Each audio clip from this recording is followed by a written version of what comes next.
अपने ही मन को, अपने ही चंचल मन को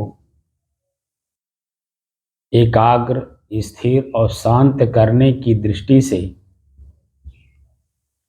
साधना करते करते आज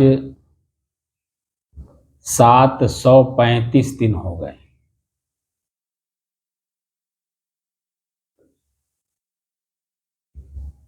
तारीख 11 नवंबर सन 2023, दिन शनिवार, प्रातःकाल का समय।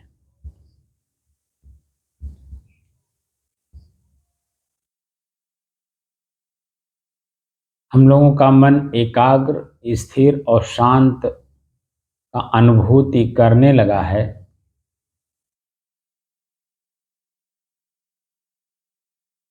और जो आत्म तत्व है, जिसे हम आत्म स्थिति, स्वरूप स्थिति कहते हैं, कैवल्य कहते हैं, वहां तक जाने का प्रयास कर रहे हैं या आत्म स्थिति बनाने का प्रयास कर रहे हैं। इसी बीच व्यवहारिक रूप से एक एक विषयों पर चिंतन भी करते चलना है।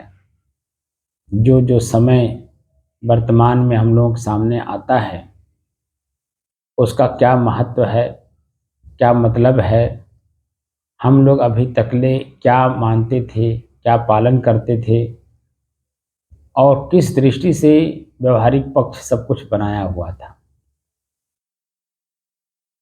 इसी बीच आज धनतेरस है। इस पर विचार करते हैं कि धनतेरस क्या है और धनतेरस हम क्यों मनाते हैं।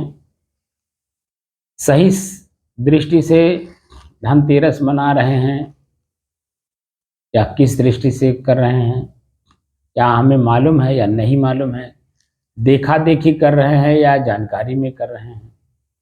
जो लोग जानकारी में कर रहे हैं तो क्या कर रहे हैं, जो लोग देखा देखी कर रहे हैं तो क्या कर रहे हैं।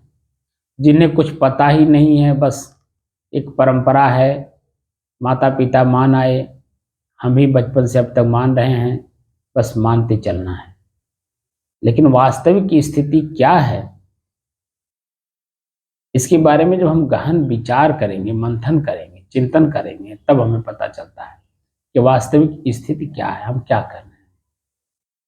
इसी पर विचार करने के लिए आज हम शब्दकोश से धन और तेरस अलग अलग और धनतेरस अलग, तीनों शब्दों पे मैं चिंतन मंथन करने की कोशिश करता हूं। तो धन और तेरस दो शब्द हैं, अलग अलग कर लीजिए। तो अलग अलग शब्दों का शब्दकोश के माध्यम से जो हमें मिला, वह मैं आप लोगों से चर्चा करता हूं। और कहाँ तक सत्य है, कितना सत्य है, पालन करना चाहिए, नहीं करना चाहिए, करना चाहिए तो क्यों करना चाहिए, नहीं करना चाहिए तो क्यों नहीं करना चाहिए, इस पर विचार करते हैं। शब्दकोश मेरे पास यहीं रखा हुआ है। ये है शब्दकोश, बृहत हिंदी कोश, ज्ञान मंडल वाराणसी। अब इसमें जो हमें मिला, धन और तेरस दोनों के अलग अलग। पहले तो धन है। धन क्या है, इसका क्या अर्थ है। इसमें कई अर्थ जो दिए हुए हैं वो मैं आप लोगों के सामने रखता हूं। धन शब्द का विशेषण में जो अर्थ है, जिसमें कुछ जोड़ा जाए, जिसमें कुछ जोड़ा जाए, अमुक संख्या से युक्त, ये दूसरा अर्थ है। तीसरा अर्थ है स्त्री, चौथा अर्थ है नायिका, पांचवा अर्थ है ज्योति। अब पुरुष लिंग में संज्ञा में जो अर्थ दिया हुआ है वह ऐहिक सुख के साधन भूत द्रव्य, ऐहिक सुख के साधन भूत द्रव्य, भूमि आदि, वित्त, संपत्ति, पूंजी, गोधन, पुरस्कार, मुकाबला, प्रतिद्वंद्विता, आवाज, शब्द, प्रिय व्यक्ति, स्नेह भाजन, धनिष्ठा नक्षत्र, गणित में योग का चिन्ह, कुंडली में लग्न से दूसरा स्थान, और एक शब्द उस एक अर्थ और भी है, लूट का माल। इतने अर्थ धन के हैं। तो इसमें जो ऐहिक सुख के साधन भूत द्रव्य हैं, इसमें ऐहिक क्या है? ऐहिक शब्द का अर्थ होता है इस लोक से संबंध रखने वाला, यानी सिर्फ शरीर से संबंधित है। शरीर जब तक समाज में है तब तक के लिए जो सुख का साधन है उसे ऐहिक धन कहते हैं। सांसारिक, स्थानिक, दुनिया का कारोबार, ये ऐहिक शब्द का अर्थ है। अब तेरस क्या है? धन के बाद तेरस, तो तेरस शब्द का अर्थ दिया त्रयोदशी। तेरस शब्द का त्रयोदशी शब्द अर्थ दिया है। अब त्रयोदशी को जो हमने देखा तो उसका क्या अर्थ है? तो किसी पक्ष की 13वीं तिथि, महीने की जो तेरस है, 13वीं है तिथि है, 13वीं तिथि को तेरस कहा गया, त्रयोदशी कहा गया। और उसी में तेरस भी अर्थ है और अंत में दे दिया 13वीं। 13वीं कब किया जाता है? किसी व्यक्ति के मरने से 13 दिन के बाद जो क्रियाकर्म होता है उसे 13वीं कहते हैं। अब यह अर्थ तो हमें शब्दकोश से मिला। अब धन तेरस क्या है? दोनों के अलग अलग जो अर्थ हमने खोजे वो ये मिले। अब जो धन तेरस है वो धन तेरस हमें शब्दकोश में मिला नहीं, तो हमने नेट से पूछा, गूगल बाबा से, धन तेरस क्या है? तो वहां हमें जो मिला, कार्तिक माह यानी पूर्णिमांत की कृष्ण पक्ष की त्रयोदशी तिथि के दिन समुद्र मंथन के समय भगवान धन्वंतरी अमृत कलश लेकर प्रकट हुए थे, इसलिए इस तिथि को धनतेरस या धन त्रयोदशी के नाम से जाना जाता है।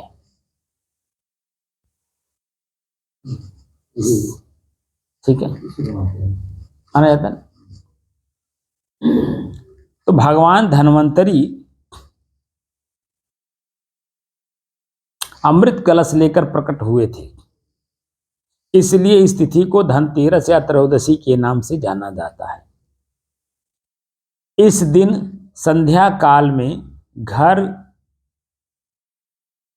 के बाहर यमदेव के नाम से, जमराज के नाम से, इस दिन संध्या काल में घर के बाहर जमदेव के नाम से दीप जलाकर रखने से अपमृत्यु या अकाल मृत्यु का निवारण होता है।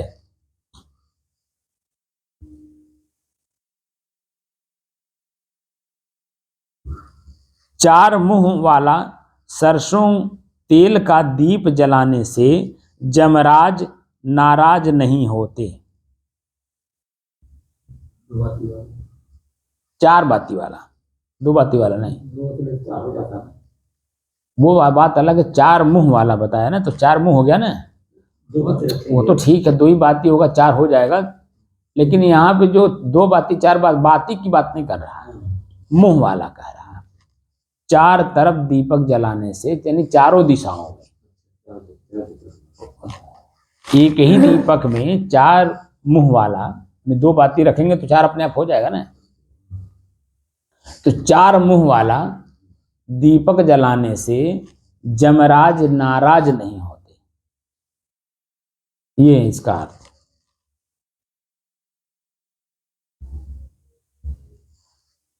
इसी दिन भगवान धन्वंतरी का जन्मदिन है, इसलिए भी मनाया जाता है। प्रकट का मतलब जन्म होता है, ठीक है। भय प्रकट कृपाला दीन दयाला कौशल्या इत्यादि आप पढ़ते हैं, तो प्रकट का मतलब ही जन्म होता है।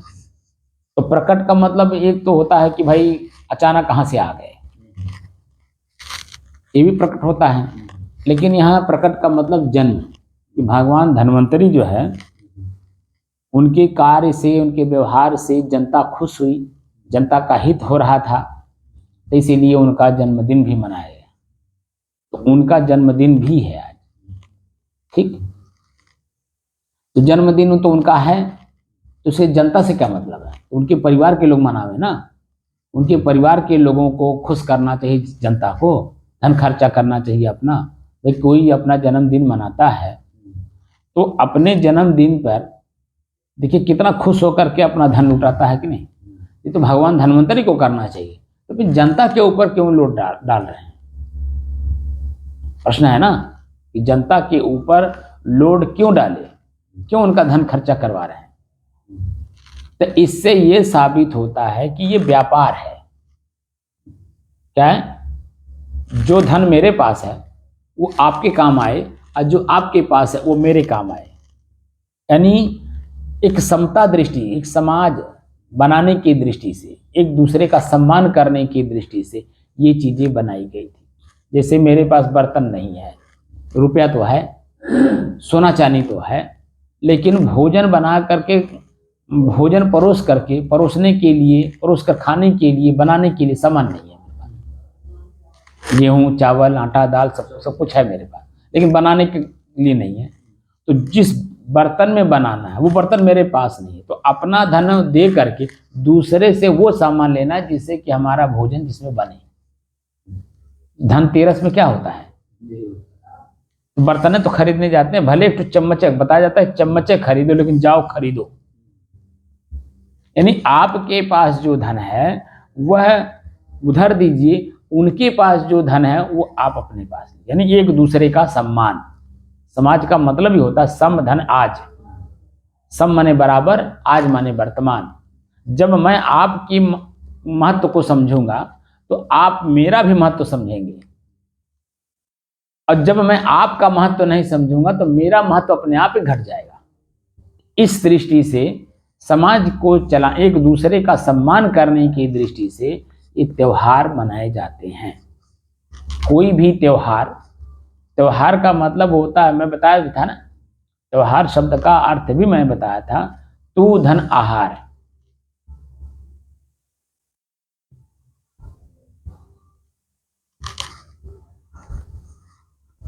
तू माने इंद्रिय होता है, आहार माने भोजन होता है।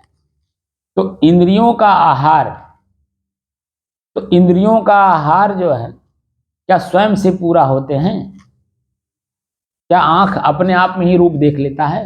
जब तक रूप सामने ना हो, सामने अगर रूप ना हो तो अपने आप से तो बना नहीं लेगा।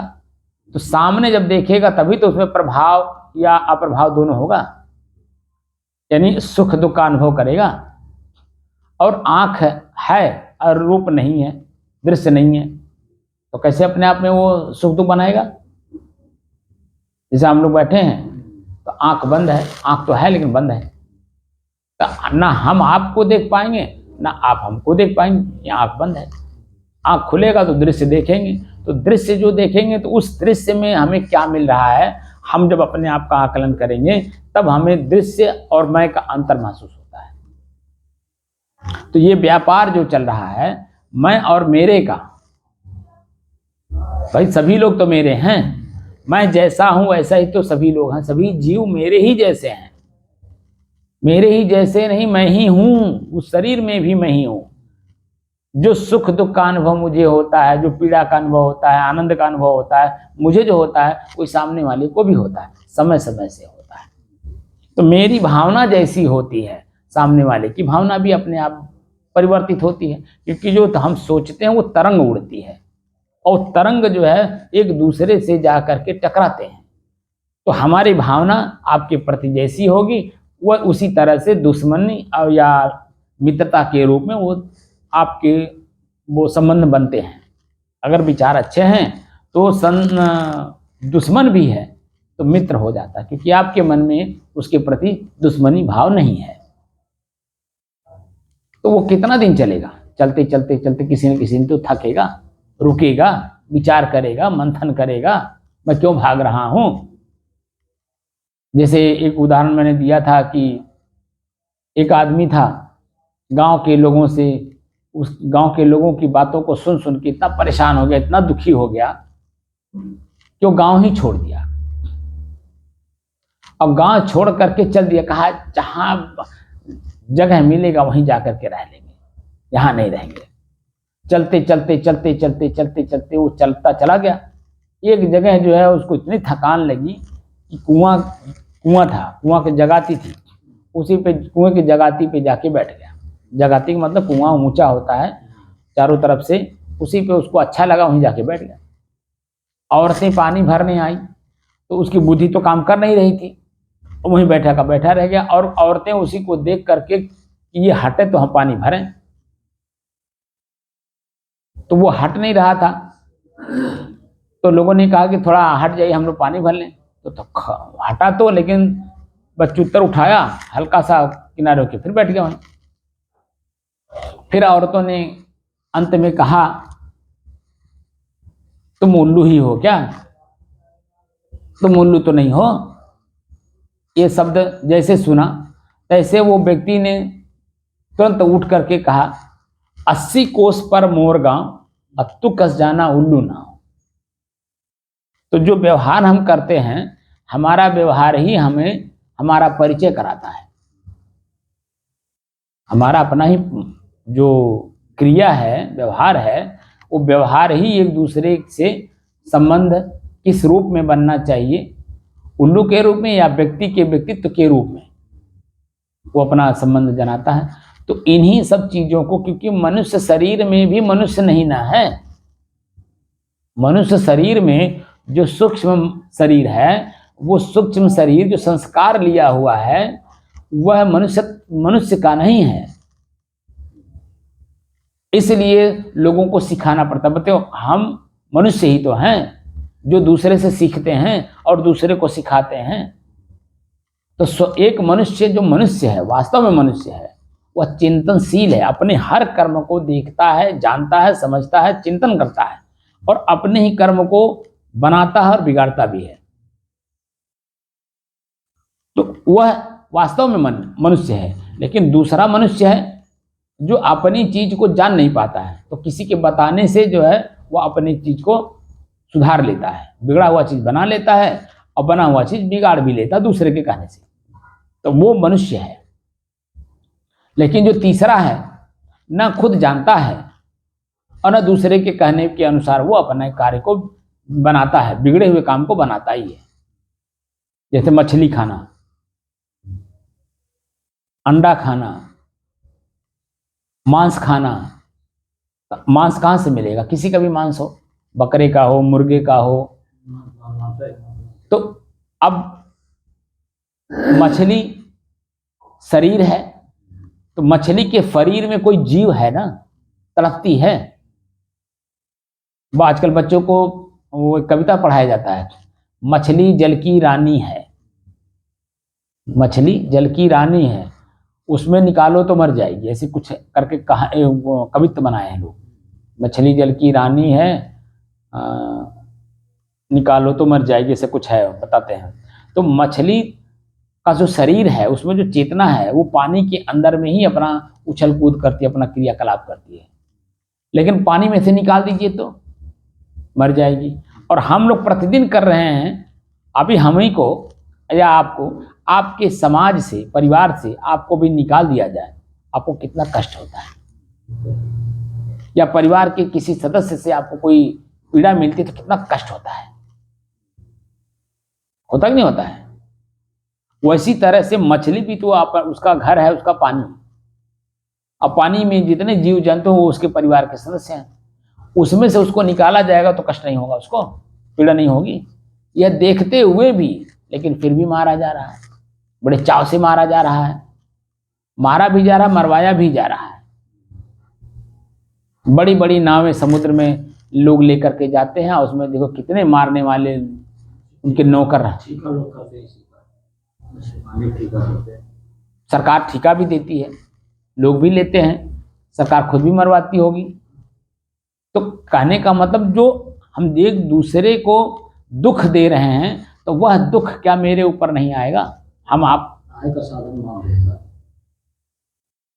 आय का साधन मान रहे हैं तत्काल धन प्राप्त करने के लिए ना, लेकिन उसके एवज में क्रिया प्रतिक्रिया होगी कि नहीं होगी?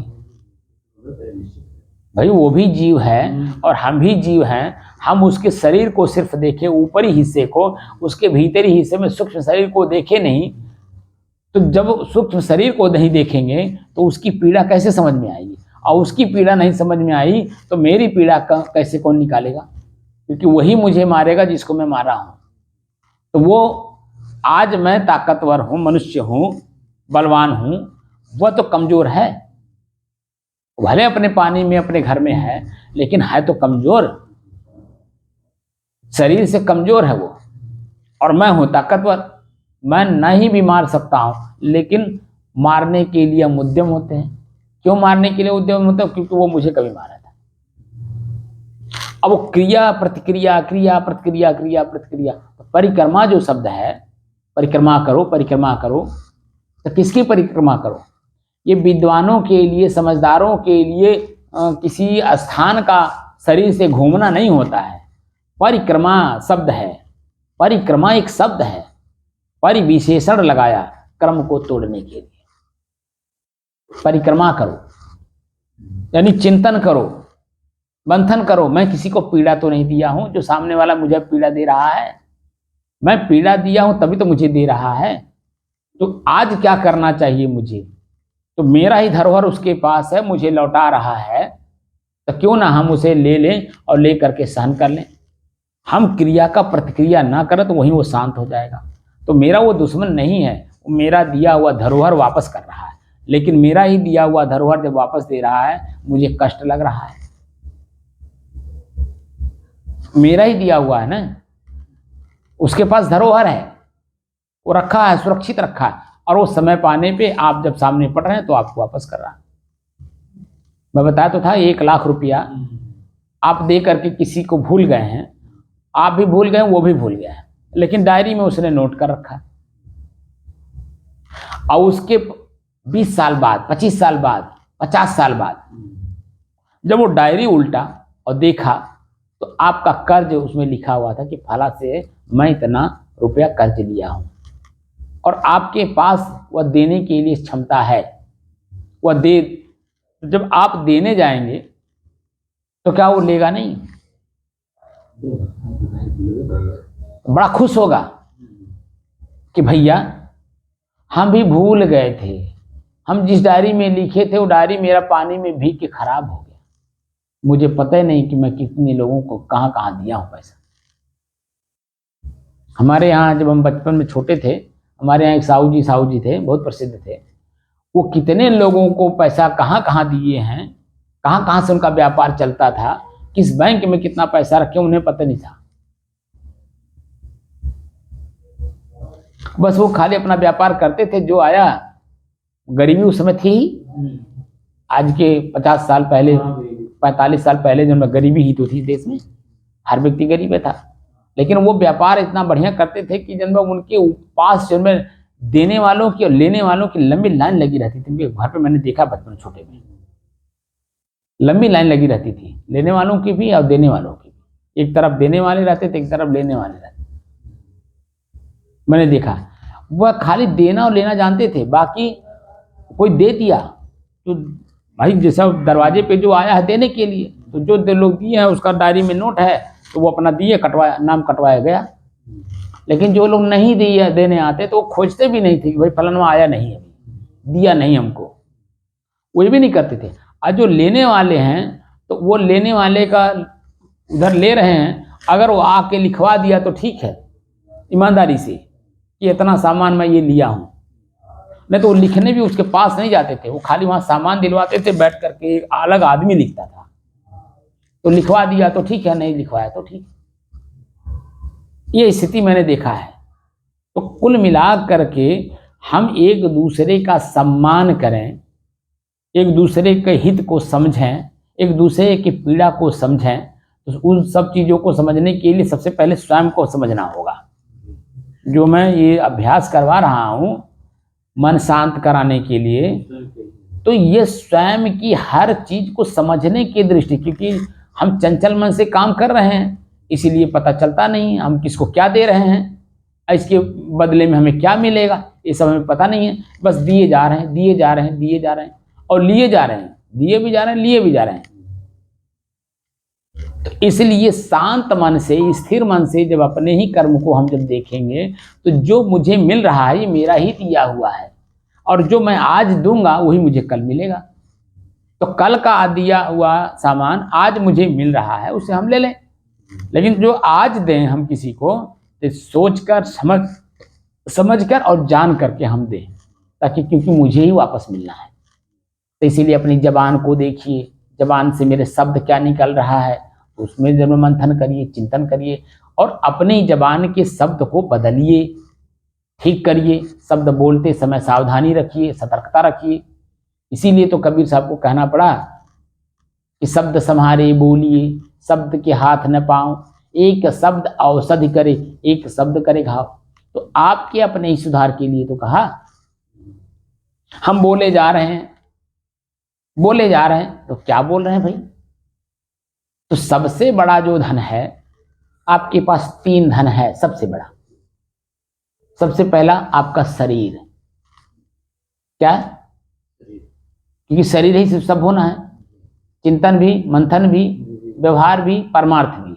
तो सबसे बड़ा तो आपका, बात को पकड़िए, मेरा सबसे बड़ा धन मेरा शरीर है, मतलब मेरे से अलग है लेकिन है सबसे बड़ा, क्योंकि इसी से सब कुछ हमें भोगना है, लेना भी है, देना भी है। तो शरीर जब स्वस्थ रहेगा तभी तो।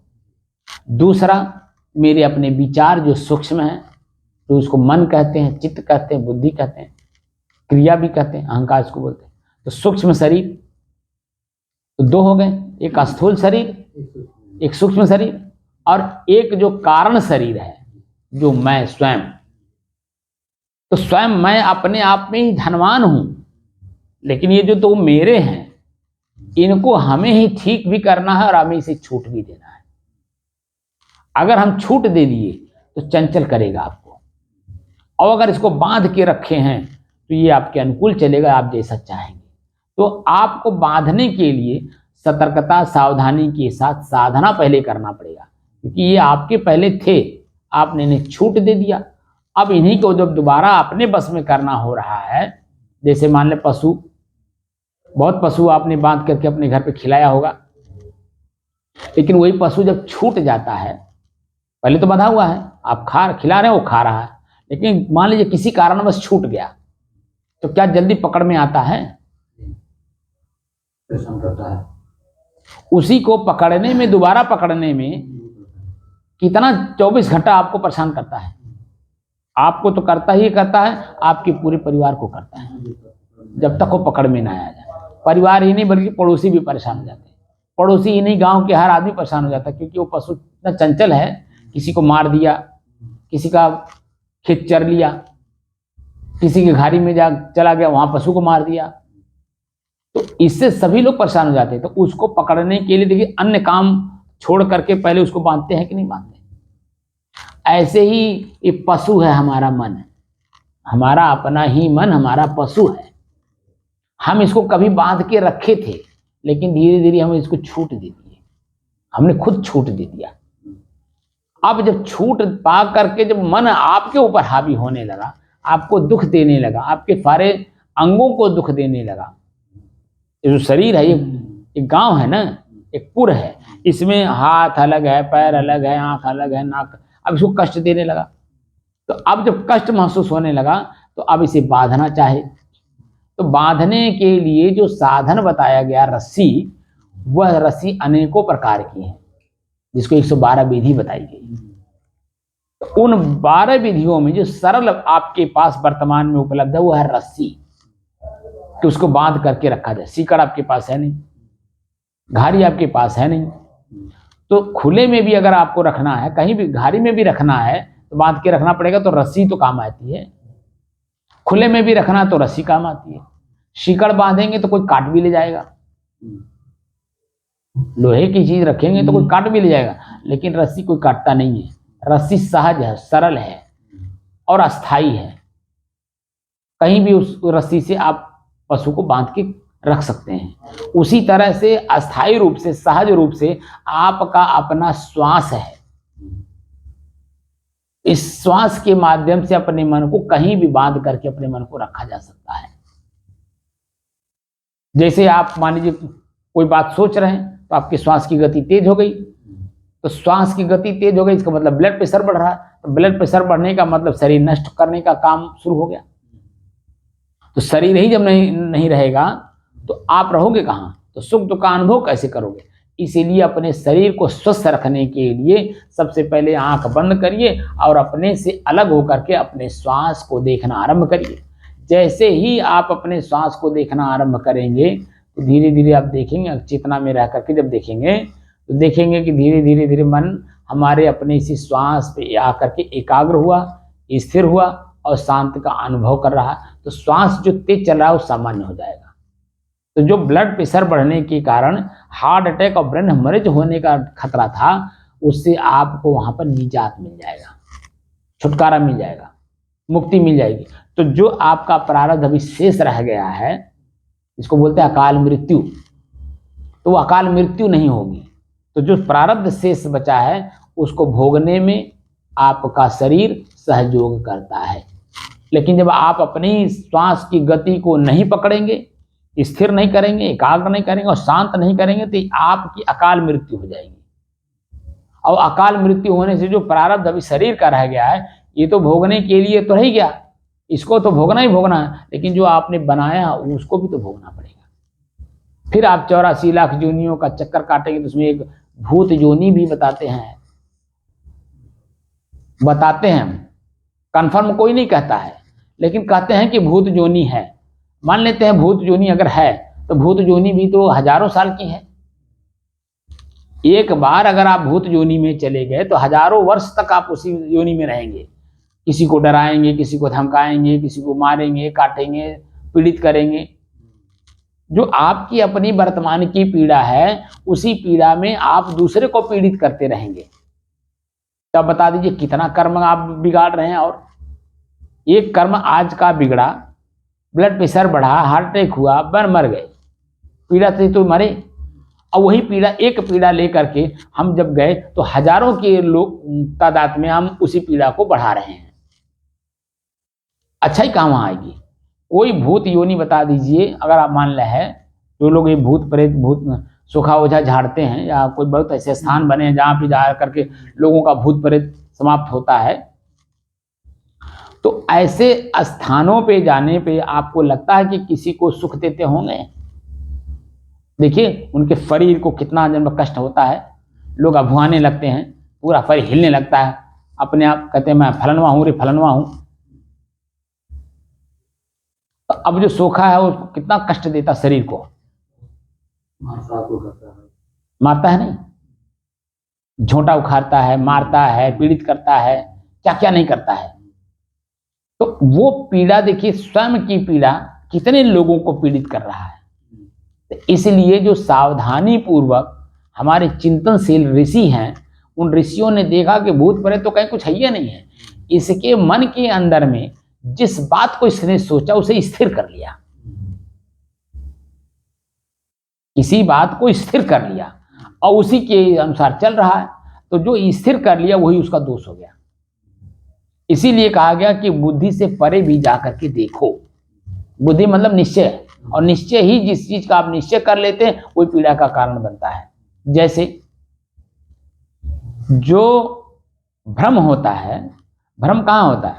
पूरा प्रकाश हो तो वस्तु जैसी है वैसी दिखाई देती है, प्रकाश में तो भ्रम नहीं होता है। वही पेड़ पहाड़ जंगल खाई ठूठा पेड़ सब कुछ तो वही है, दिन में आप देखेंगे तो स्पष्ट दिखता है। और दूसरी जगह आप देखिए पूरा अंधकार हो, हाथ पसारे जिसको कहते हैं कि दिखाई नहीं देता है अंधकार समय में, उस समय में भी भ्रम नहीं होगा। भ्रम कहाँ होता है कि पूरा प्रकाश नहीं है और पूरा अंधकार नहीं है, वस्तु दिख रहा है लेकिन स्पष्ट नहीं है, तो भ्रम हुआ। और उसी को हमने अपने मन में स्थिर कर लिया कि भूत है। अब जिस चीज को आप देख रहे हैं लगातार आप देखेंगे तो जितनी बातें आप मन में इस तरह का रखे हैं, भूत पिशाच चुड़ैल क्या क्या आप जो कुछ भी सांड भैंसा, वो जैसे लगातार आप देखेंगे, मैंने करके देखा है, जैसे लगातार आप देखेंगे वो वस्तु है ठूठा पेड़, लेकिन आपके भावना के अनुसार वो दिखाई देने लगता, आपकी दृष्टि वैसे बदल जाती है। लेकिन टार्च बार दीजिए तो वो चीज स्पष्ट दिख जाएगी, तो भ्रम रहने जाएगा। तो टार्च मान ज्ञान मतलब जानकारी, जानकारी जो हुई है आपको अच्छे महात्माओं के सानिध्य में बैठकर, उस जानकारी का अगर हमने टॉर्च बारा यानी स्मरण किया, तो जैसे जैसे आपको कहा जाता है ना कि कहीं अगर आपको अकेले में जाना हो, जंगल इलाका हो या कोई ऐसी जगह हो जहाँ कोई आदमी ना हो, डरावनी जगह हो, शमशान घाट हो, नदी पार करना हो, तो बताते हैं कि हनुमान चालीसा का पाठ करिए तो भूत प्रेत आपके पास नहीं आएंगे। उसका मतलब क्या हुआ कि जो बातें आप लगातार सोच रहे थे और वो जिसके लगातार सोचने के कारण जिससे भयभीत हो रहे थे, उसको थोड़ा सा दिमाग से उतार दीजिए, हनुमान चालीसा का पाठ करिए। तो हनुमान चालीसा एक ही शब्द एक ही जगह में नहीं ना है। अब वो जितने हनुमान चालीसा की चौपाई है सब ना बोलेंगे आप रास्ता चलते चलते, जय हनुमान ज्ञान गुण सागर, जय कपीस तिहु लोक उजागर। अब जैसे ही बोलना शुरू किया, देखिए कितने शब्द, एक ही लाइन में कितने शब्द हैं। तो जितने शब्द आप बोलेंगे, वो जो एक शब्द भ्रमित रूप में बैठा हुआ था, वो आप देखिए रास्ते चले जाएंगे, बोलते बोलते आपका रास्ता भी कट जाएगा, भूत प्रेत आएगा भी नहीं, आप भयभीत भी नहीं होंगे, दुखी और पीड़ित भी नहीं होंगे। इसका मतलब ये हुआ कि भूत प्रेत है ही नहीं। अगर भूत प्रेत होता तो हनुमान चालीसा पाठ करने से क्या वो नहीं आता? बोलिए, अगर भूत होता, मन सब चला गया हनुमान चालीसा पर, वही तो कह रहा हूं, तो आखिर मनन मान लिया तो मन भ्रमित तो है ना, मन भ्रमित हुआ ना, तो भ्रम टूट गया कि नहीं टूटा? तो शब्द बोलने से, एक शब्द भूत शब्द याद करने से उसका रूप रंग जो हमने पढ़ा था सुना था वो आने लगा। और वहीं दूसरे देखिए अच्छे व्यक्ति ने आपको हनुमान चालीसा पाठ करने की बात कह दिया। हनुमान चालीसा का पाठ करेंगे तो हनुमान का रूप आता है ना, बलवान का, ताकत का, अपने ताकत का एहसास होता है। और देखिए धीरे धीरे एक कदम बढ़ाते बढ़ाते बढ़ाते बढ़ाते पूरा वो जो निचाट एरिया था, भयभीत एरिया था, पीड़ित एरिया था, उस एरिया को पार कर गए कि नहीं कर गए? खाली एक शब्द से कि हनुमान चालीसा। जैसे हनुमान चालीसा आप पाठ करना शुरू किए, ऐसे जन आप धीरे धीरे धीरे धीरे धीरे आप बढ़ते चले जाएंगे, बल ताकत आपकी आती जाएगी, आप पार कर जाएंगे निचाट एरिया। तो निचाट एरिया कहाँ बन रही है? एक बात को लेकर सिर्फ चलने से, वैसे समाज में बैठने से। भूत प्रेत की बात कौन करता है? जो सामान्य आम आदमी है वो करता है, विशेष आदमी भूत प्रेत की चर्चा ही नहीं करता है, वो तो आत्म कल्याण की बात करता है। जैसे मैं बैठा हूं, मैं भूत प्रेत की कभी चर्चा किया? कहीं भूत होता है, प्रेत होता है? मैं तो आत्म कल्याण की बात करता हूं कि भूत प्रेत आने ही ना पावे, ऐसे शब्द का प्रयोग करता हूं, लेकिन फिर भी आपके मन में आ जाता है, क्योंकि जो शब्द बोलता हूं व्यवहार में मैं चाहता हूं कि करके उसका अनुभव करो। जो कार्य मैं करने के लिए देता हूं उस समय में देखिए आपका मन आपको भयभीत कर देता है। ये हमारा नुकसान कराने आए हैं, हमारा फायदा नहीं करा रहे हैं। जब बाहर का एक नुकसान नहीं करोगे तो जो चित्त की मलिनता है वो दूर नहीं होगी। अब मलिनता दूर नहीं होगी तो मन प्रसन्न नहीं होगा। अब मन चित्त प्रसन्न नहीं होगा तो वो जो पहले की वृत्ति है वो दबी की दबी रह जाएगी, वो जैसे बनी है वैसे बनी रहेगी। उसमें जो सुधार है वो सुधार आपको दिखाई नहीं देगा। तो काम, मैंने बताया ना कि हमारे गुरुजी ने एक शब्द दिया था मुझे कि सकहु तु जाहु बचाए, तो सकहु तु जाहु बचाए एक शब्द दिए। तो बचाने के लिए उन्होंने शब्द दिया और मैं अपने आप को बचाया, तो 3 साल लग गया उसी शब्द को पूरा करने में। और उस शब्द को पूरा करने में जो 3 साल लगे, एक घंटे का हिसाब अगर हम रखें तो एक घंटे में कितना मैं पीड़ित हुआ था तो मैं जानता हूं। लेकिन सकहु तु जाहु बचाए, अब बचा लिया मैं अपने आप को 3 साल तक। मूर्ख बन करके पूरे समाज में जाके बैठना पड़ता था जब मूर्ख बन। बाहर से कमजोर था लेकिन भीतर से मैं मजबूत था, और अपने भीतर की मजबूती से ही मैं इतना मजबूत हो गया। आज मेरे वही जो लोग मेरे पंचायत में आते थे मेरे सामने नहीं खड़ा होते हैं, क्योंकि मेरा सूक्ष्म शरीर मजबूत था अपने आप में। बाहर के शरीर को मैंने कमजोर कर दिया, बाहर के शक्तियों को मैंने कमजोर कर दिया। इसीलिए यहाँ एक उत्तम शब्द मिलता है मुझे, मैंने अभी आप तक आपको नहीं बताया, आज बता दे रहा हूं कि सबसे पहले आप अपने शरीर की इंद्रियों को कमजोर करिए, तो आपके आंतरिक शरीर और आंतरिक शरीर की इंद्रियां वो मजबूत होंगी। बाहर की चीजों को जब कमजोर करेंगे तो भीतर की चीजें मजबूत होती हैं, और बाहर अगर आप मजबूत करते हैं तो भीतर की चीजें कमजोर हो जाती है। तो जो भीतर की चीज है वही मेरा स्थायी है, वो मेरे साथ हमेशा रहता है, और जो बाहर का है वो बाहर मेरे साथ अस्थायी नहीं है। बाहर की चीजें आज है कल नहीं है। ठीक, एक उदाहरण आपको दे देता हूं, मेरे ही अपने जानने वाले में से हैं, कामरेड समझते हैं ना, कम्युनिस्ट पार्टी का नेता, शरीर से हिष्ट पुष्ट ताकतवर है, नाम नहीं बताऊंगा, खाली इशारा कर देता हूं। देखने में हिष्ट पुष्ट ताकतवर है, और इतने ताकतवर हैं कि मतलब 2 4 10 लोग जो है उनका कुछ नहीं बिगाड़ सकते। और वो हम जानते हैं 18-20 साल की अवस्था से लेके और आज उनकी लगभग हम जानते हैं 70-72 साल की अवस्था होगी, 70-72 साल की। जब जवान थे तो किसी को कुछ समझते नहीं थे। अभी इधर 2 सालों से उनके साथ जो शारीरिक, सामाजिक और पारिवारिक जो स्थितियां बदल रही हैं, अभी उनको समझ में बात आ रही होगी। लेकिन बात इसलिए नहीं समझ में आएगी क्योंकि उन्होंने कभी आंतरिक रूप से तौल करके अपने आप को देखा नहीं, क्योंकि उन्होंने तो अपने दिमाग को बाह्य वृत्तियों में उलझा लिया है, किसी की किताब को पढ़ करके। वर्तमान की स्थिति को पढ़ा नहीं, तो वर्तमान की स्थिति को पढ़ेंगे नहीं तो आपकी भावनाएं बदलेंगी नहीं। तो जो पहले से आप पढ़े हैं किसी चीज को वही स्थिर है, और उसी के कारण आप पीड़ित हैं। 2 साल पहले जो उनके साथ जहर खुराना हो गया, बस्ती से अखैलाबाद से गोरखपुर जा रहे थे, रास्ते में ट्रेन में जन्म किसी ने उनको कुछ खिला दिया। ट्रेन से वहां जन्म पता चला कि तो हॉस्पिटल में मिले, ट्रेन के नीचे कहीं गिरे हुए थे, रेलवे वाले ले गए उनको अस्पताल में, उनके घर पे तो पता चला होगा कैसे किसी तरह से। तो कोई तो कष्ट वहां हुआ, उनको कुछ नुकसान हुआ शरीर का। उसके बाद आज कल पता चला अभी कि वो चिड़िया स्टेशन के पास कहीं उनका एक्सीडेंट हो गया। जब एक्सीडेंट हो गया वो भी शायद ट्रेन से ही हुआ, तो कुछ शरीर का ऐसा मतलब नुकसान हो गया कि हाथ कटवाना पड़ा। ये जो दाहिना हाथ है वो आधे से ज्यादा कटवाना पड़ा। तो बाहर की ताकत कमजोर हुई कि नहीं, हाथ कट गया तो हाथ ही तो मजबूत है आप कुछ करने के लिए, और भी दाहिना हाथ पहले चलता है। खेत गुड़ाई से लेकर के मारने तक सब कुछ काम करने में दाहिना हाथ ही पहले उठता है। अब आप दाहिना हाथ जब आपका आधा से ज्यादा कट गया, आप पंजा काम में नहीं कर रहा, आप बताइए क्या करेंगे।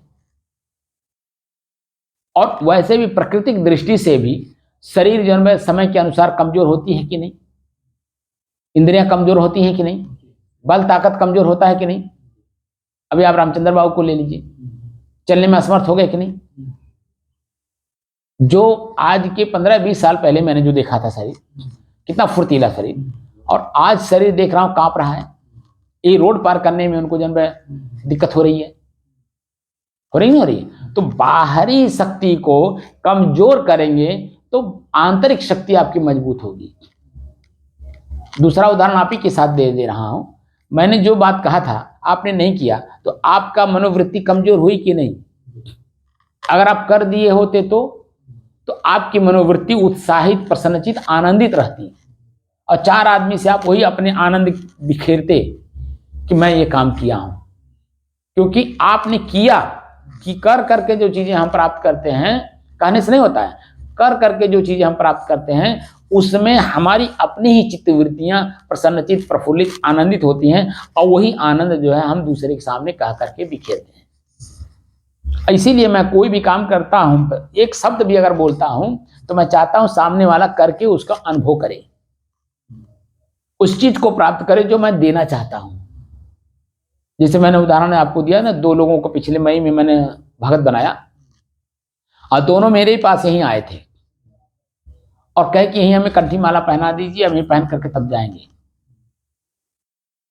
हमने कहा यहां मैं आपको नहीं पहना सकता, मैं पहनाऊंगा, अपने सिस्टम से पहनाऊंगा। अगर वो स्वीकार हो तो आप हमसे गुरु मंत्र लीजिए, अगर नहीं स्वीकार है तो आप किसी और को कर लीजिए गुरु। बहुत गुरु घूम रहे हैं, चेला मुड़ने के लिए तो आजकल लंबी लाइन लगी हुई है, चेला उतने नहीं है जितना गुरु है, तो आप जाके करा लीजिए। लेकिन जो मेरा सिस्टम है, वो मेरे सिस्टम में अगर आपको आना है तो आपको अपने घर पे ही करना होगा, गांव गढ़ी को खिलाना होगा, नात पात को इनवाइट करना होगा, माइक लगानी ही होगी, भोज भंडार करना ही होगा, तब मैं आपको गुरु मंत्र दूंगा, अन्यथा नहीं दूंगा। और उन दोनों ने हमारी बात को माना, किया। तो आज अभी मैं गया था परसों ने पिछले फंडे को, ये कौन गांव है प्लास्टिक कॉम्प्लेक्स के पास, शाम के टाइम पता तो था आपको। तो वहां मैं गया तो अभी देखिए वो पूरा परिवार प्रसन्नचित है, परिवार के लोग ही नहीं बल्कि गांव गढ़ी के लोग प्रसन्नचित हैं। अब इनको नहीं कहना पड़ता कि बाबू हम भगत हो गए ली, हम यही काम नहीं कह सकते हैं। अब गांव वाले खुद उनको कहते हैं भगत जी आपको ये काम शोभा नहीं देता है। तो कितना अंतर है।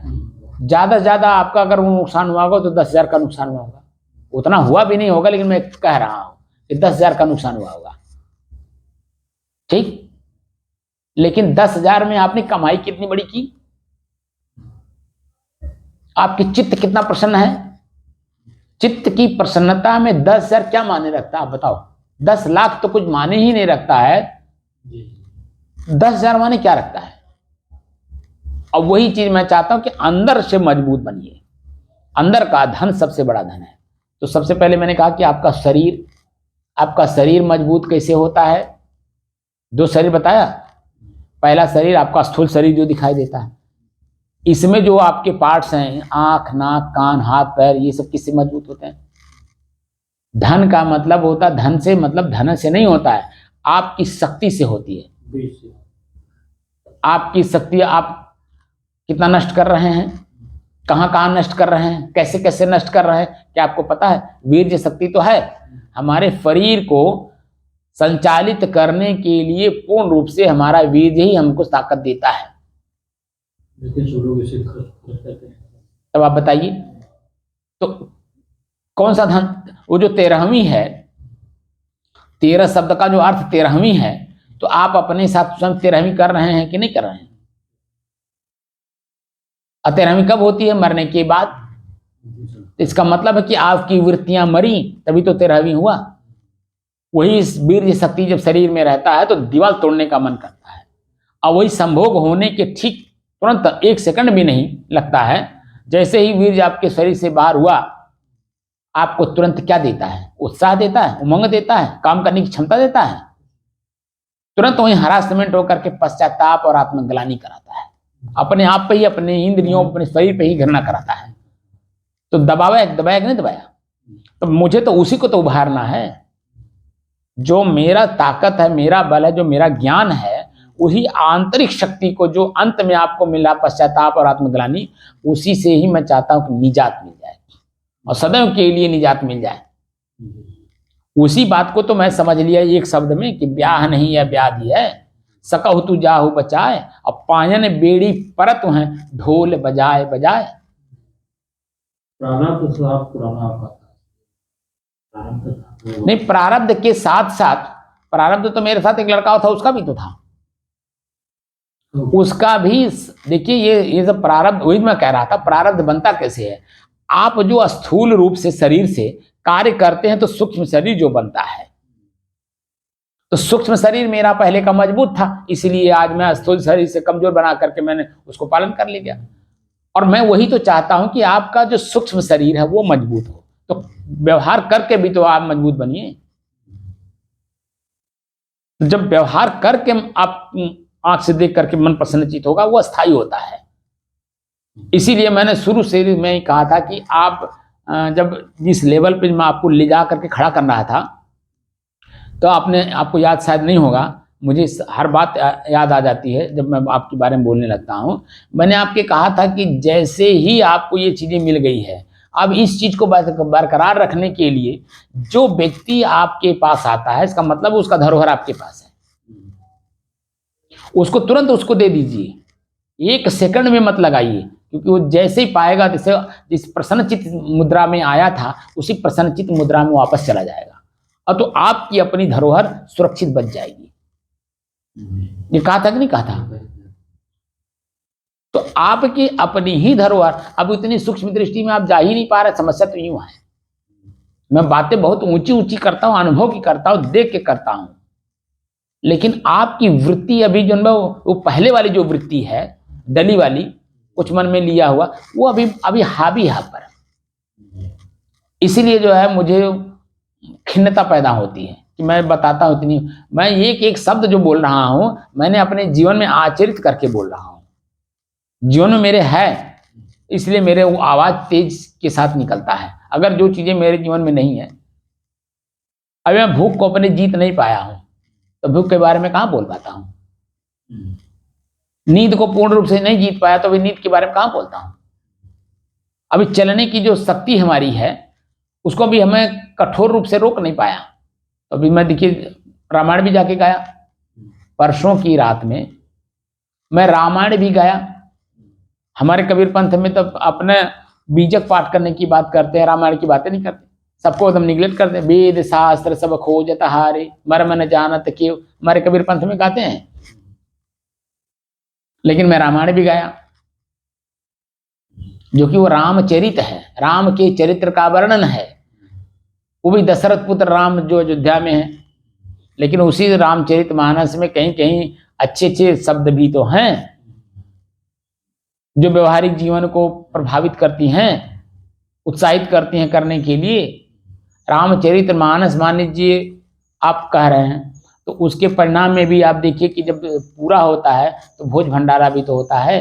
कितने लोग भोजन करते हैं, गरीब दीन दुखिया कुत्ते तक वहां भोजन करते हैं, चींटी तक भोजन करती हैं। तो ये उत्तम बात नहीं है? मन उत्साहित है कि हमने कुछ किया, तो कुछ करने से ही कुछ होता है। तो जिस उत्साह से आप जो कार्य करते हैं वो स्थिर होता है, वो रुकता है। लेकिन जो डली रख करके बात करते हैं, देखिए बाद में पश्चाताप होता है, आत्मग्लानि होती है। जिस काम को मैं करने के लिए आपको जो भी कहा हूं मैं, अगर आप खुशी खुशी किए होते तो मैं उत्साहित होकर के आपको और आगे बढ़ाता, उसी का बार बार जिक्र करके मैं उसका आपको और आगे बढ़ाता, ताकि और इजाफा हो उसमें। जैसे 1-1 रुपया इकट्ठा करने से लाख करोड़ होता है, इजाफा होता है कि नहीं होता है? 1-1 रुपया इकट्ठा करने से, उसी तरह से एक कर्म बदलने से आपके आंतरिक जो शक्तियां कमजोर हैं वो धीरे धीरे मजबूत होती, और मजबूत होते होते होते आपका पुनर्जन्म अगर होता भी तो किसी सुज्ञ जीव के घर में जाके होता। लेकिन मुझे कष्ट है इस बात का कि आप कर नहीं रहे हैं, जहां पहले थे वहीं फंसे हुए हैं। तो पुनः आपको जन्म तो मिलेगा, भले कुत्ते का हो या मनुष्य का हो, आप उसी परिवार में जन्म लेंगे जहां आप हैं वर्तमान में। जिस परिवार के सदस्यों के लिए आप काम कर रहे हैं, आज आप बाप हैं या आप बाबा जिसके हैं, हो सकता है उसी के अपने नाती के ही नाती आप बने। तो नीचे गए कि नहीं गए? आपको तो ऊंचे जाना चाहिए कि उसी वही परिवार के पूरे सदस्य आपको पूजनी के रूप में माने, यानी किसी अच्छे घर में, खानदान में, भक्त के घर में आपका जन्म हो। आपके परिवार का कोई बताइए, कोई कंठी माला पहना है? तो पहनी भाई बढ़िया। खाली पतो पहनी है ना, बेटा तो नहीं पहना? तब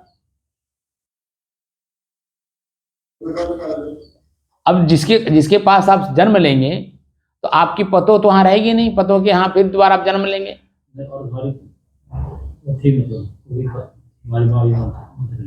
अभी की बात कह रहा हूं, आगे जो पीढ़ी आएगी, जो पीढ़ी आज है जैसी है वही पीढ़ी उसी खानदान में आ पाओगे ना, मैं कहने का मतलब। तो आपकी बहू तो उस समय में जर्जर अवस्था में हो जाएगी जब आपका शरीर छूटेगा, तो वो तो प्रजनन कर नहीं सकती, तो उसकी बहू या उसकी नतोह पतोह जन्म प्रजनन करेंगी ना। तो क्या नतोह पतोह जन्म वो भक्त रहेंगी? तो जब माँ भक्त नहीं है तो बच्चे को भक्ति का कहाँ संस्कार दे पाएगी? बोलिए, नहीं दे पाएगी ना। तो वो तो वही देगी जो वर्तमान में है। जैसे यही आप देख लीजिए, वासुदेव जी का भक्त नहीं है, न उनके पिताजी माताजी भक्त थे, तो आज कहाँ हैं? और जब फिर उसी परिवार में जन्म लेंगे तो कहाँ जाएंगे? तो संस्कार कैसा बनेगा? मैं कहते कहते थक गया, लेकिन जो चीजें मूल चीजें हैं नहीं छूट रहा, और करके वर्तमान में दिखा भी रहा हूं मैं। शुरू से ही मैं आज जब आया हूं तो कैसी कैसी गति हमारे साथ हुई है वो सब मेरे साथ किए हैं, लेकिन मैं वो लोग जो चाहे मैं करने नहीं दिया। मैं जो चाहा वो सबसे कराया, भले उस समय में मुझे लोगों ने गाली दिया, कुछ भी किया, लेकिन आज अनुभव करते हैं कि अगर मैं उस समय में रोका ना होता तो आज जो हमारे इस आश्रम की शांति बरकरार है वो नहीं रह पाता। क्योंकि उत्तेजना में आकर के कार्य करना, इसका मतलब है चंचल मन से हो रहा, और चंचल मन से कोई भी काम सफल नहीं होता, अच्छा नहीं होता। इसलिए मैं गुरु के सानिध्य में मैं रह करके जो 20 साल अनुभव किया था उसका लाभ यहां मैंने दिया। समझेंगे आप? मैं कुछ सीखा था आंतरिक रूप से, और उसी आंतरिक शक्तियों को प्रयोग करके मैं यहाँ पे आज तक ले पूरा का पूरा सबको लाभ दिया हूं। मेरी वजह से कोई बता दे कि किसी का हाथ फंसा हो कहीं?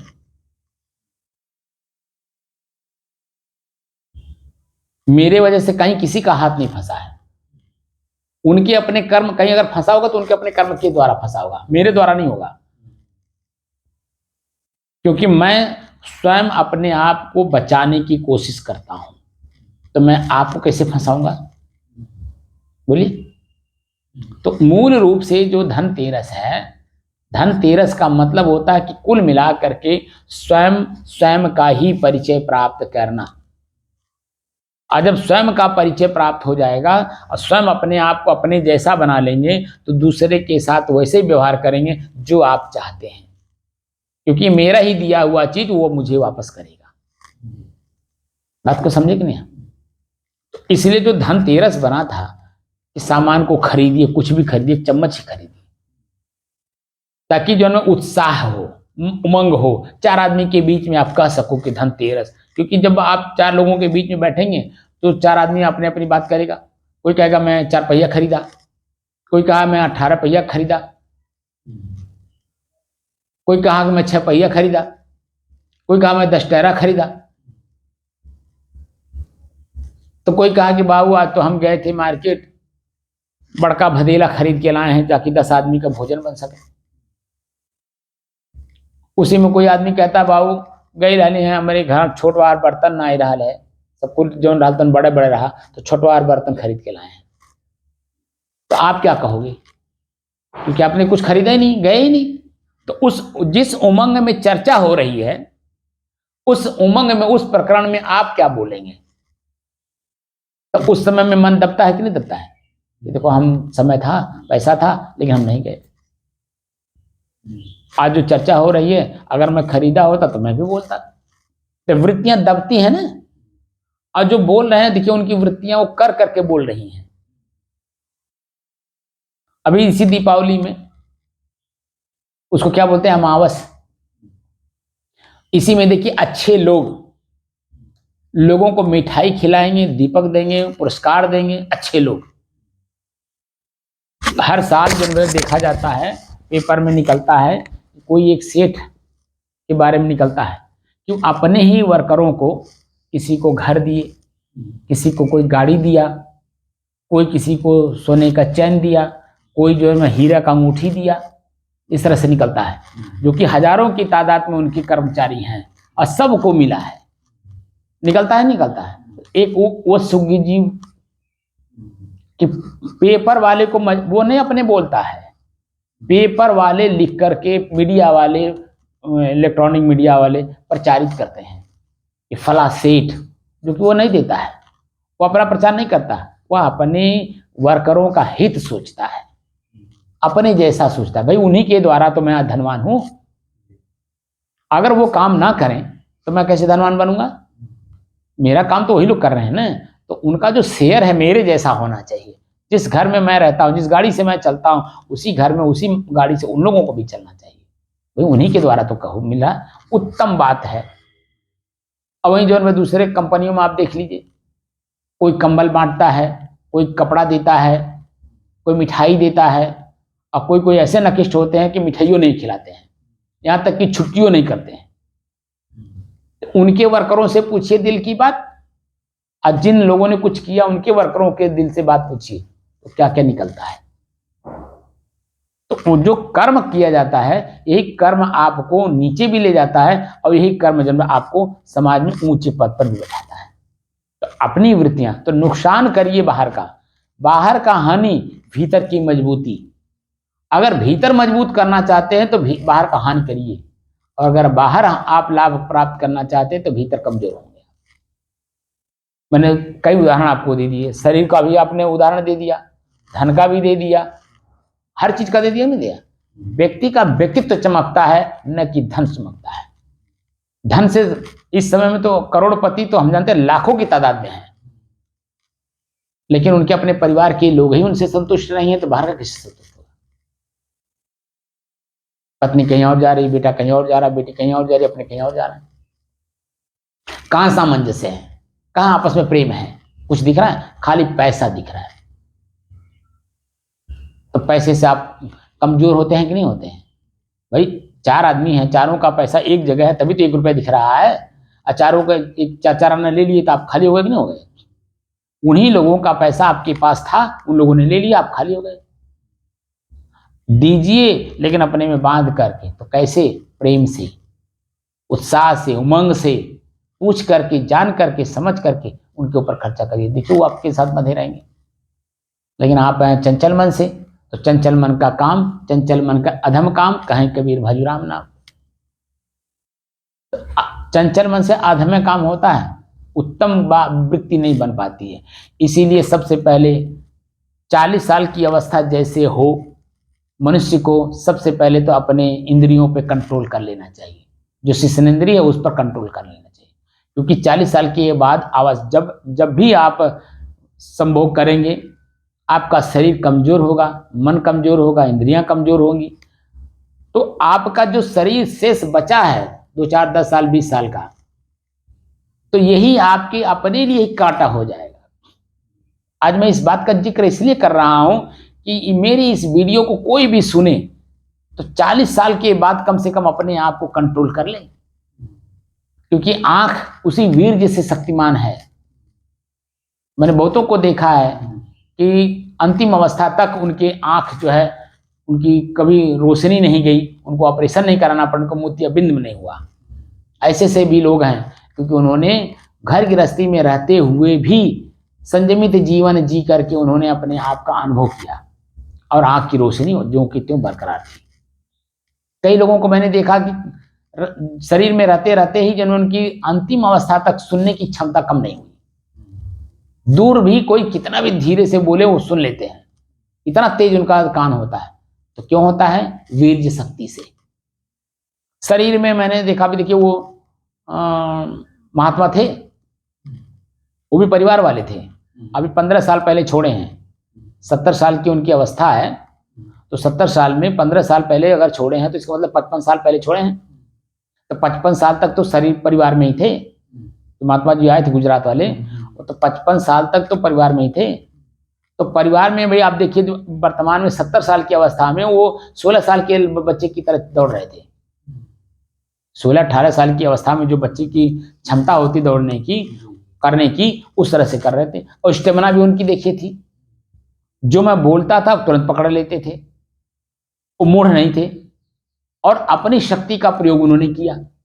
तो मेरे से कुछ सीख करके गए, अनुभव करके गए। सीख का मतलब अनुभव। और वो अनुभव जो उन्होंने यहाँ 16-16 घंटे काम किया है, अगर उन्होंने अपनी वीर शक्ति का नष्ट किया होता तो पहली बात तो यहाँ मेरे तक आ नहीं पाते। तो इसका मतलब है कि उन्होंने 1-2 बच्चा जैसे उन्होंने पैदा किया, उसके बाद से संयमित जीवन जिए। यानी 30-32 साल की अवस्था में उन्होंने संयमित जीवन जीना शुरू कर दिया था।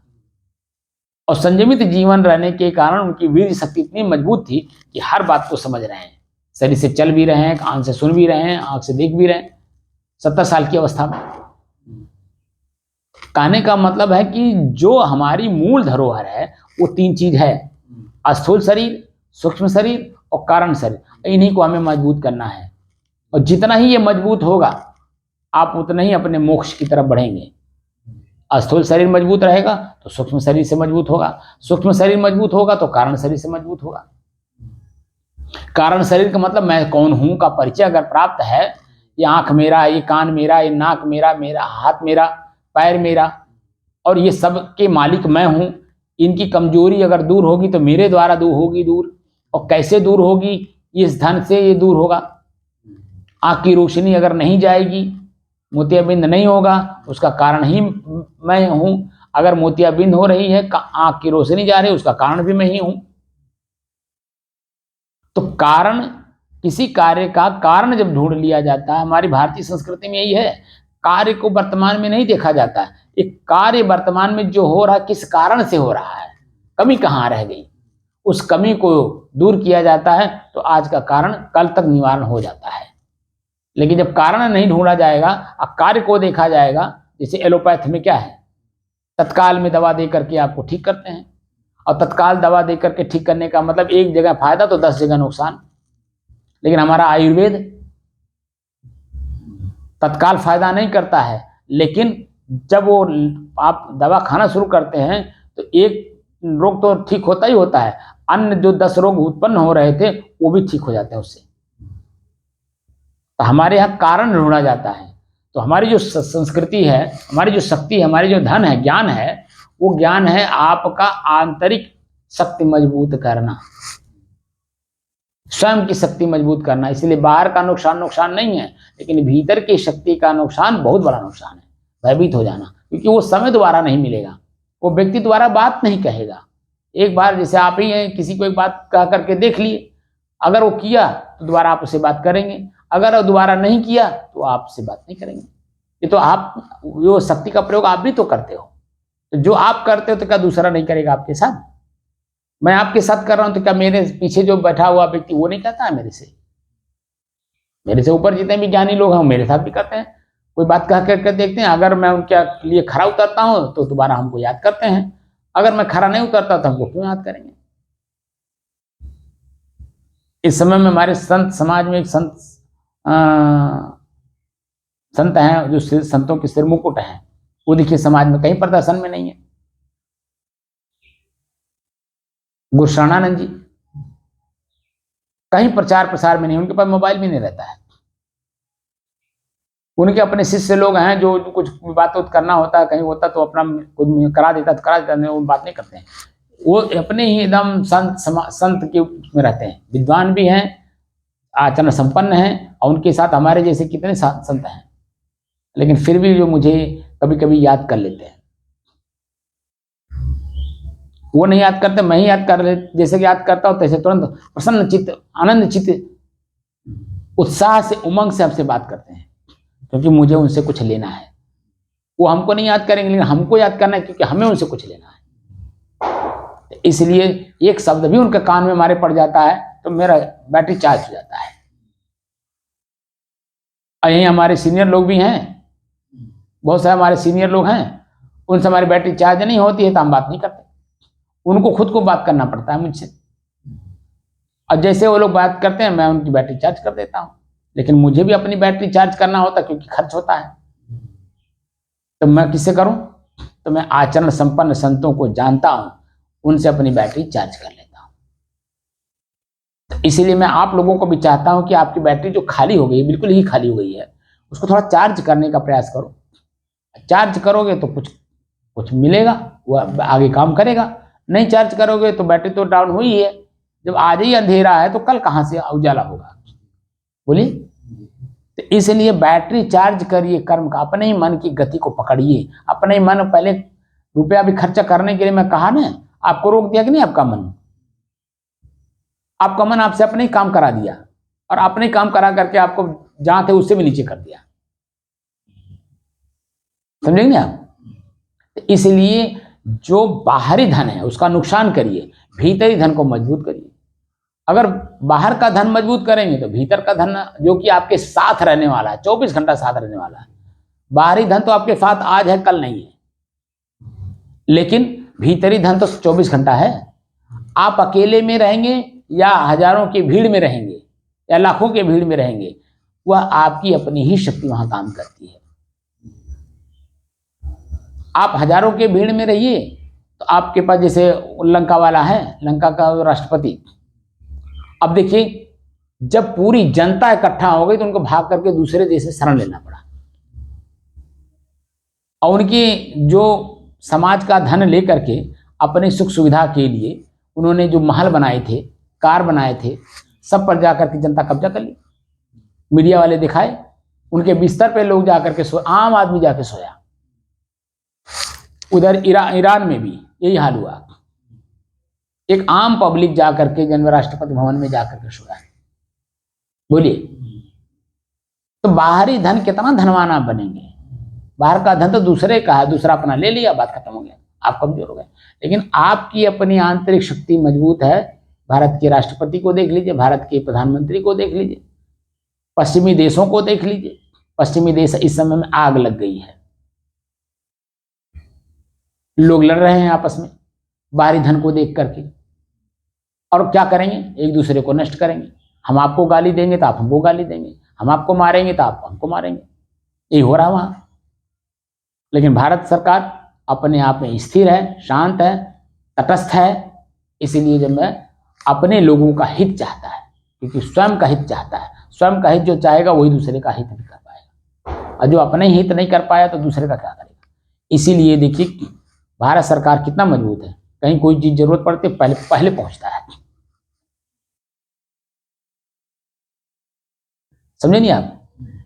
तो हमारा कहने का मतलब है कि जैसे भी आप मजबूत बनिए, हमारे सानिध्य में आंतरिक रूप से मजबूत बनिए। बाहर के धन का नुकसान करिए, तब जाकर के आंतरिक शक्ति मजबूत होगी। मान ले पत्नी नहीं है तो वीर शक्ति आपके पास बची हुई है, तो उसका तो लाभ आपको शरीर से मिलेगा ही। लेकिन जो आपका मूल चीज है, आपका मन, तो मन बना कैसे है? जो आपने पहले से घर बनाया, मकान बनाया, पत्नी बच्चे जो किया, उसी से आपका मन मजबूत है, और उसी में पुनः आना पड़ेगा। उसका जरा आसक्ति त्याग कीजिए, आसक्ति त्याग करके थोड़ा मन को मजबूत करके कुछ अच्छे भी काम करते चलिए, जिससे कि आपका जो दबा हुआ मन है वो थोड़ा उभरे, खिले। और अगर नहीं खिलता है तो ये मेरे ज्ञान से, तो आपका धरोहर था, मैं आपको लौटा दे रहा हूं। लेकिन आप धरोहर, मान लीजिए कोई किसी का दे भी दे और ले जाके दारू पी ले, क्या मतलब उसका? नुकसान किया कि नहीं किया? एक तो पहले परेशान था ही, मान लीजिए उसको मिल भी गया, तो मिल गया तो क्या करेगा? ले जाकर के नष्ट कर देगा, क्योंकि जहां है वहीं तो काम करेगा, उससे आगे तो ऊपर का काम करेगा नहीं, क्योंकि उसका मन करेगा ही नहीं और जाने ही नहीं देगा।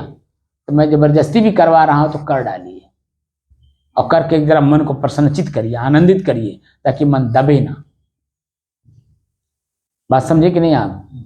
तो मैं एक ही बार कोई सी चीज को मैं प्रयोग करता हूँ, क्योंकि मैं हर चीज को, अगर मुझे बाहर का धन का जरूरत होता ना तो मुझे संत बनने की जरूरत ही नहीं था।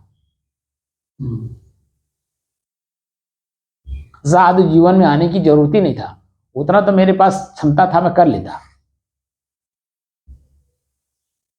समझे नहीं आप? भले मैं मजदूरी करता लेकिन कर लेता। लेकिन जब संत बना हूं, ऋषि परंपरा में आया हूं, तो कुछ खोजने आया हूं। ऋषि का मतलब खोज होता है, तो ऋषि परंपरा में आया हूं तो मेरा भी कुछ खोज है। आज खोज करने आया हूं तो कुछ नई चीज देना चाहता हूं। तो नहीं, वास्तव में कुछ है ही नहीं, मैं दूंगा क्या? वो तो हमारे ऋषि पहले से रिसर्च कर चुके हैं। उन्हीं ऋषियों की चीजों को मैं नए सिरे से देना चाहता हूं। मैं खिचड़ी मिला के नहीं देना चाहता। साफ साफ कहता हूं कि आपके अपने ही कर्म का फल आपको ही पुनर्मिलता है।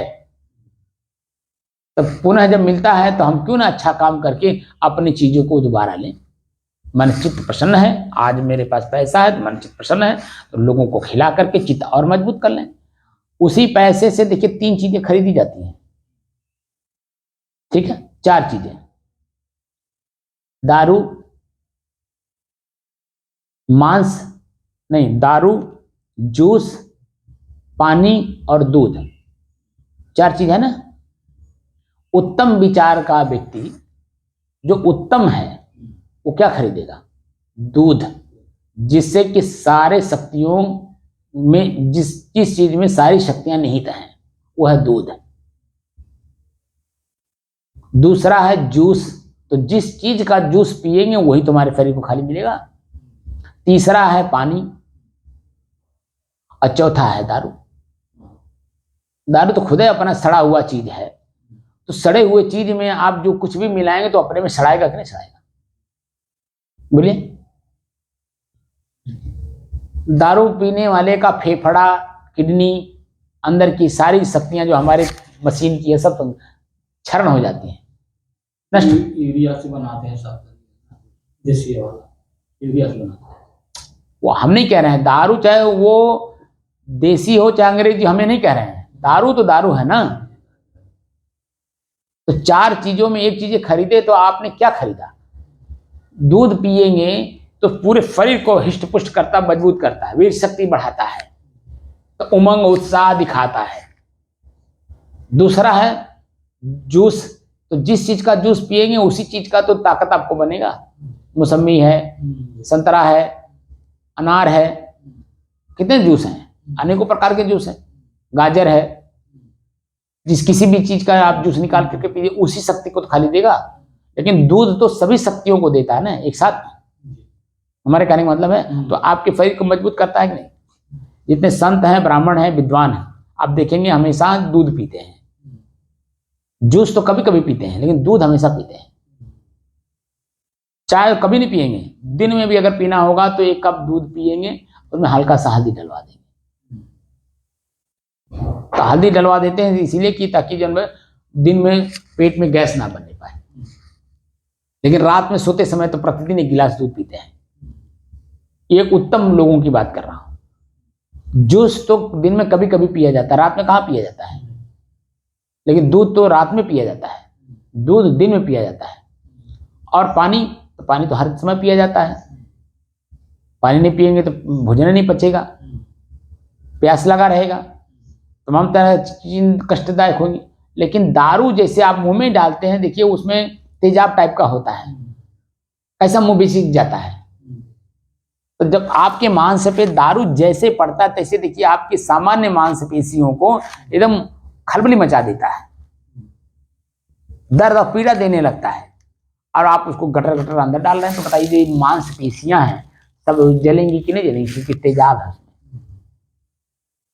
तो जो हमारे जो मांस हैं वो मजबूत होने की जगह पे वो सड़ेंगे कि नहीं सड़ेंगे, गलेंगे कि नहीं गलेंगे?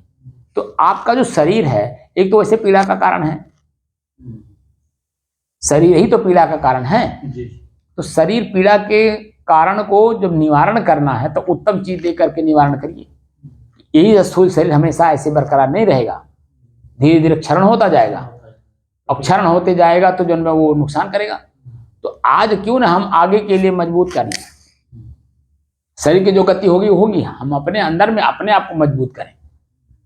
तो कुल मिलाकर के हम 13वीं खुद कर रहे हैं, जिंदा रहते 13वीं अपनी कर रहे हैं। तो 13वीं न करिए, धन को इकट्ठा करिए। धन मतलब बीज शक्ति, चेतना शक्ति उसी में है। बीज शक्ति है तो चेतना है, बीज नहीं है तो चेतना नहीं रहेगी। जो मैंने बताया था ना, चेतना भी प्रकृति का गुण है। वो क्या है? वो आपकी बीज शक्ति ही है। आज आप जान लीजिए। मैंने इसको अभी तक ले गोपनीय रखा था, लेकिन आज आपको बता दे रहा हूं कि आपकी चेतना अगर काम करती है तो मात्र वीर्य शक्ति से। मेरी वीडियो को जो लोग भी सुनते हो, अपने आप को संयमित करिए, धीरे धीरे उससे बचाइए। और ये जो लोग कहते हैं कि हमारे जो संत परंपरा है या अन्य चीजें वो ढोंग है, अभी आप लोग बच्चे हैं, बालक हैं। ढोंग पाखंड कहने वाले बच्चे और बालक हैं, क्योंकि चित्त वृत्तियों को शुद्ध करने के सब साधन बताए गए हैं। दूसरे का सम्मान करोगे तो आपका सम्मान बढ़ेगा, आप दूसरे का अपमान करो। जो ढोंग का पाखंड कहने वाले लोग हैं, शब्द बोलते ही दूसरे के चित्त को आप दबा देते हैं। तो इसका मतलब है कि आपकी वृत्ति दबी हुई है, तभी तो दूसरे की वृत्ति दबा रहे हैं। दूसरे की वृत्ति को उभारेंगे इसलिए कि स्वयं की वृत्ति उभरी हुई है, स्वयं की चेतना जागृत है। और स्वयं की चेतना जागृत होती है वीर शक्ति से। वीर शक्ति है रामायण गाना, वेद शास्त्र पढ़ना, कुरान पढ़ना कोई खराब काम है? आप अश्लील चीजें पढ़ोगे जिससे आपका शरीर नष्ट होता है, वो पाप नहीं है। जहां पाप कर रहे हो उसको तो समझ ही नहीं रहे हो, जहां पुण्य हो रहा है वहां तुम उसको पाप कह रहे हो। कोई भी पूरे विश्व में मन प्रसन्नचित करने के लिए ही कार्य बने हुए हैं, एक दूसरे का सम्मान करने के लिए ही कार्य बना हुआ। जैसे अभी दीपावली जो आ रही है, व्यापार होगा। अब इसमें देखिए हर एक आदमी एक दूसरे से प्रसन्नचित है कि नहीं, तभी तो एक दूसरे को अपराध चीजें दे रहा है। भाई रुपया हम कमा करके क्या करेंगे, वो रखेंगे तो भी नष्ट होगा, सरकार ले लेगी, जल जाएगा, पानी में गीला हो जाएगा, फट जाएगा, नष्ट हो जाएगा, कहीं ना कहीं किसी न किसी रूप से नष्ट हो जाएगा।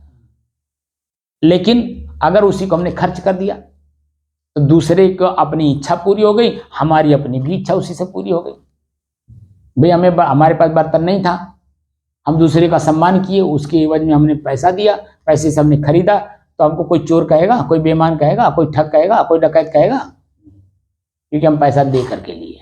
तो मेरे पास जो था मैंने आपको दिया, आपके पास जो था वो मुझे मिला, तो हम एक दूसरे का सम्मान किए कि नहीं किए? बोलिए, कोई किसी के खिलाफ दरखास्त देगा? पुलिस आएगी? क्योंकि जो मुझे चाहिए था, जो मेरे पास था मैंने आपको दे दिया, वो आपको चाहिए था, और जो मुझे चाहिए था वो आपके पास था, वो मैंने आपसे ले लिया।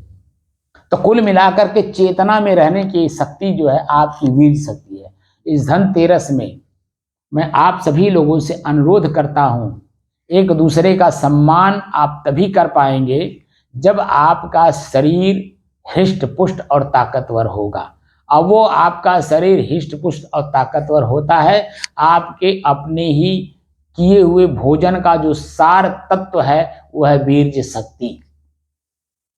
वीर्य शक्ति को आप आपस में मजबूत करिए, अपने आप में मजबूत करिए, अपने आप में ताकतवर बनाइए। ये मेरी शुभकामना है, और यही धनतेरस आप लोगों को फायदेमंद हो, आपका शरीर हृष्ट पुष्ट हो, ताकतवर हो, बलवान हो, ये हमारी शुभ आशीर्वाद भी है। साहेब बंद करें।